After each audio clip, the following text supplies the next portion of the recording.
Is it news? Corleone is a man who insists on hearing bad news immediately. Or just noise? Are you going to act like this is news? Just noise. This is noise. Let's separate the impactful from the insignificant with one simple question. News or noise? All right, Michael, let's get to it. Cruising through some of the big headlines of the day. According to a report from Jeff Howe of The Athletic, Patriots owner Robert Kraft is not opposed to dismissing head coach Bill Belichick if things don't improve and soon. Quote, while there's a school of thought that suggests Belichick's earned the right to go out on his own accord, that the architect of the greatest dynasty in NFL history can coach in New England as long as he chooses, quote, Kraft doesn't subscribe to it. Kraft has grown frustrated, if not downright angry, over this shortage of success. News or noise in New England, Michael? You know, I would classify it as news because I think this report must come from somewhere, right? It just isn't made up. There's sources close to him, and he hasn't come out and denied it. So certainly that it must come from somewhere, so it qualifies as news.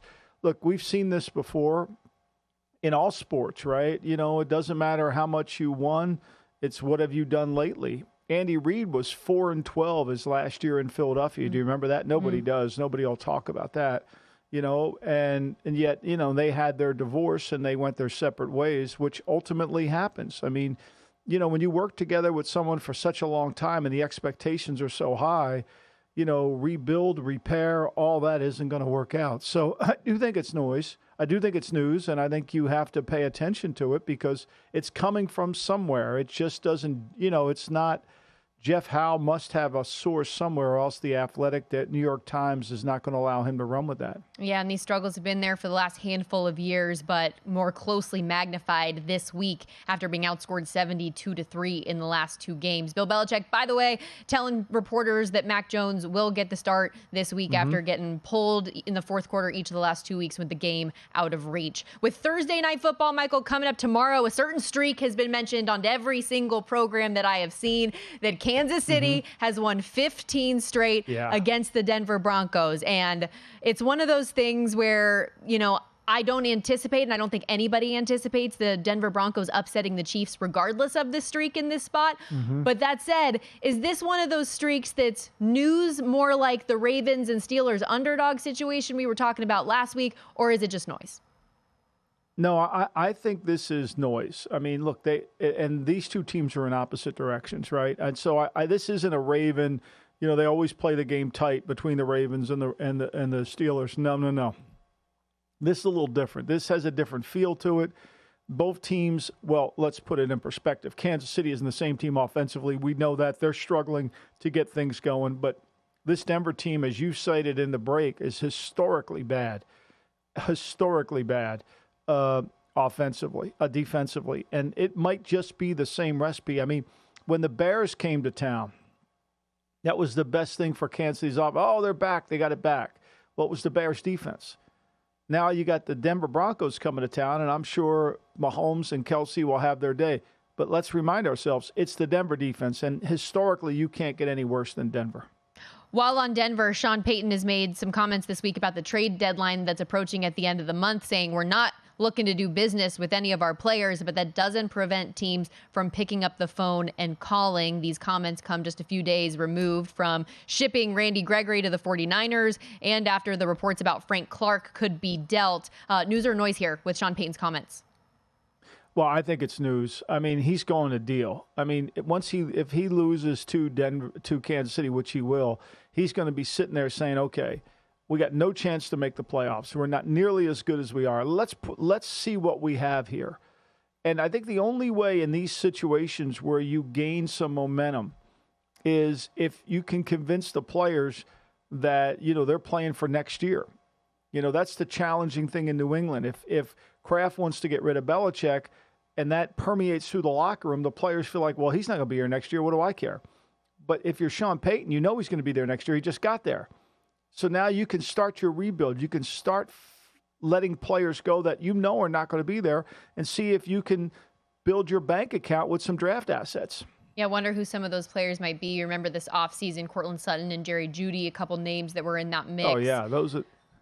If he could get Frank Clark away, he will. I mean, it depends on, if he can get rid of some of the guys because let's be honest. I mean, they haven't really done well enough to you might as well liquidate and try to play young guys. The most important thing for any coach in these losing situations is to not stop the player development.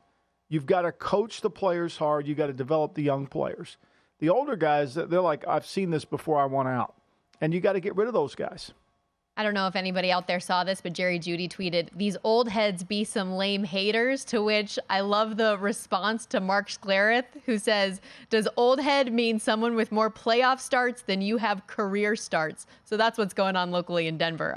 Speaking of teams, though, and coaches that are struggling with teams right now, trouble in Panther dice. It's been bad in Carolina and might be getting worse based on some of what we heard from Frank Reich this week in his press conference. People kind of reading between the lines of his comments about ownership being, quote, engaged. And he said, while it's been a good experience, it hasn't been fun. Many believe Reich is talking about the thought process that he and Josh McCown wanted CJ Stroud versus ownership and David Tepper preferring Bryce Young. Here's Frank Reich yesterday.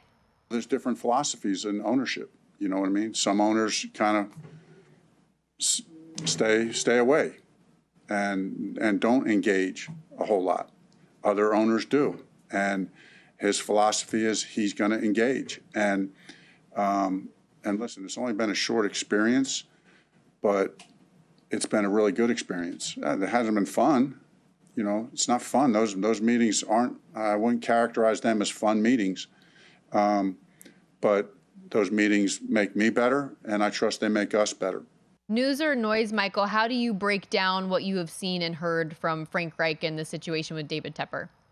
I think this is significant noise, significant news, because what Frank Reich just did is let people behind the curtain of Carolina. And having worked for owners, when you do that, what you see today is the Josh McCown video of him talking to CJ Stroud. What you see is everybody coming after David Tepper. He opened up the box. He let people in. And the one thing I know about working for owners, they don't go anywhere. Like they're not going anywhere. You're going, but they're not. And it's never going to be their fault because they own the team, which is part of the agreement you make when you come in the league. So for me, this is significant. Why have this conversation? Why are you doing this? Clearly, if you're Bryce Young and you hear this conversation, you cannot be happy. This has got to bother you because he's basically saying, I didn't want you, the owner did, but you're my coach. Now, he can walk back, but this was tactical. And he basically volleyed at the owner. And now he's going to lose to Miami. He's going into his bye week. And guess who he plays, Stormy, when he comes out of his bye week? Who we got? CJ Stroud. So he just lit a campfire. And I know this from working for a lot of owners, you don't like campfires that point the pin at them. Because now Tepper's going to get a lot of things. They'll call Rule up in Nebraska. Was Tepper meddling when you were there? They'll start asking people around the building, and now he's on the defensive. And once you put an owner on the defensive, your time there is not very long. It, to me, was one of the dumbest things you could do as a coach. And when he said there, well, it's made me better, they're tough meetings. Do you really need to say that? Yeah. Do you need to say that? Do you need to put, Hemingway used to say, don't overemphasize anything. Did you need to overemphasize that? I don't think you did. Like, you basically lit the campfire. And now all eyes are pointed to Tepper. I think unless Frank has a miraculous turnaround, which I can't think he can, because the locker room, which was winning games last year, is losing games badly this year, and the only change really is him.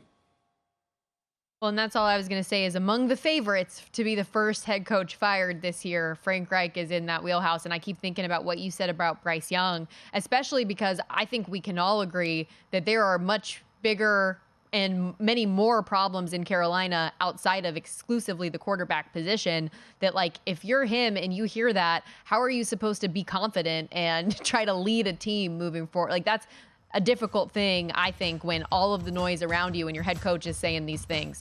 Go to VSiN.com/subscribe to become a VSiN Pro subscriber today.